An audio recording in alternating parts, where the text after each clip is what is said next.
আসসালামু আলাইকুম। দেখো সুন্দর একটি নৈবেত্তিক কোশ্চেন লিখে রেখেছি। উচ্চতর গণিত দ্বিতীয় পত্রের বহুপদী ও বহুপদী সমীকরণের বলতেছে কে এর মান কত হলে এত সমীকরণের মূলদ্বয় সমান হবে। আমরা জানি মূলদ্বয় সমান তখনই হবে যখন b² - 4ac = 0 হবে, অর্থাৎ নিশ্চয়ক যখন 0 হবে তখন আমাদের কি এই মূলদ্বয়গুলো কি হবে সমান হবে। আচ্ছা, তাহলে আমরা কি বলছি যে নিশ্চয়কের মান, নিশ্চয়ক হচ্ছে আমাদের মনে করো নিশ্চয়ক b² - 4ac, এটার মান কি হতে হবে যে শূন্য হতে হবে। এটার মান যদি শূন্য হয় তাহলে আমাদের কি মূলদ্বয় কি হবে সমান হবে। তাহলে এখন এটা এখানে b² - 4ac, b² আমাদের b কত, b হচ্ছে এখানে এই যে এইটা x এর সাথে যে সহগ যে 2k + 4 এটার উপর দিলাম স্কয়ার -4, এই মানে কত যে ax², অর্থাৎ এই সমীকরণের সাথে তোমরা একটু তুলনা করবা x² + bx + c = 0, এটার সাথে একটু তুলনা করবা। তাহলে এখন x² এর সাথে আছে আমাদের 1 আর c হচ্ছে x² এর সাথে, অর্থাৎ a হচ্ছে 1 আর c আমাদের কনস্ট্যান্ট নাম্বার হচ্ছে পুরো এইটুকুই, অর্থাৎ যে 8k + 1 = যদি 0 হয় তাহলে আমাদের কি মূলদ্বয় সমান হবে। এবার একটু লক্ষ্য করি নেক্সট লাইনে যে এখানে বলতেছে এরকমটা যে 2k + 4 হোল স্কয়ার, তাহলে সূত্র প্রয়োগ করে দেই যে এই a² + 2ab + b²।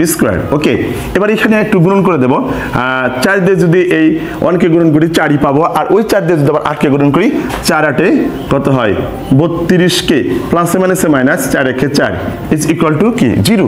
এবার একটু লক্ষ্য করব এখানে যে এখানে 2k এর উপরে স্কয়ার, মানে আমাদের 2k কয়বার আছে দুইবার আছে, তাহলে কত হবে 4k² প্লাস এখানে যদি গুণন করি 2 2 4 4 4 এ 16k প্লাস 16 মাইনাস 32k - 4 = 0।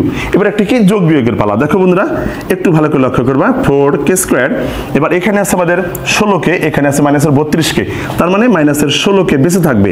ওকে, এবার এই প্লাসের 16 থেকে মাইনাসের যদি 4 বিয়োগ করি তাহলে কত থাকবে বন্ধুরা প্লাসের 12 থাকবে = 0। এবার হচ্ছে আমাদের কি যে যদি কোনো অক্ষর দিয়ে, যদি কোনো কমন একটা অক্ষর দিয়ে প্রত্যেকটা টার্মকে যদি ভাগ করা যায় ভাগ করে দিবা, তাহলে 4 দিয়ে যদি ভাগ করে থাকবে k², এটা যদি 4 দিয়ে ভাগ করি এই যে এটা থাকবে, আর এটা যদি 4 দিয়ে ভাগ করে এরকম থাকবে।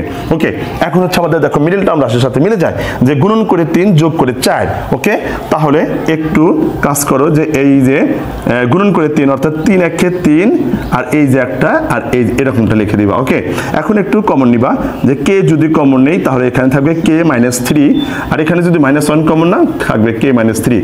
মিডলটা মানে হচ্ছে কি দুটো ব্র্যাকেটের জন্য একই টার্ম পাওয়া যায়। এবার একটু বন্ধুরা এখানে আমি একটু ক্যালকুলেশনটা করে দিচ্ছি যে এবার ওই ব্র্যাকেটেরটা কমন নেব আর এই ব্র্যাকেটের বাইরেরটা লিখব। ওকে, তার মানে k এর মান পাবো, একটা পাবো 1, একটা পাবো 3। ঠিক আছে, তাই বলতেছে যে k এর মান কত হলে এত সমীকরণের মূলদ্বয় সমান হবে। আমরা বুঝতে পারলাম k এর মান 1 অথবা 3 হলে এটার মূলদ্বয় কি হবে সমান হবে। ঠিক আছে বন্ধুরা, একটু ভালো করে লক্ষ্য রাখবো। ওকে, আল্লাহ হাফেজ।